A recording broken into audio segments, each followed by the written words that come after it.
وقال موسى ربنا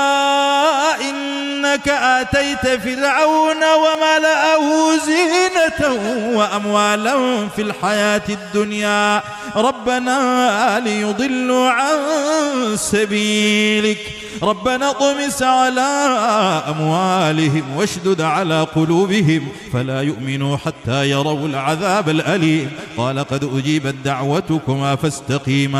فاستقيما ولا تتبعان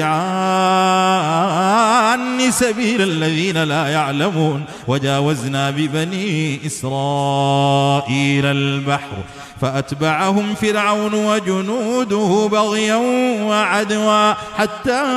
إذا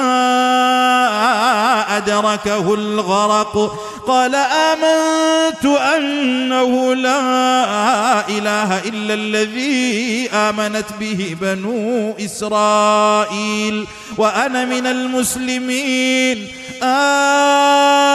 الآن وقد عصيت قبل وكنت من المفسدين فاليوم ننجيك ببدنك لتكون لمن خلفك آية وإن كثيرا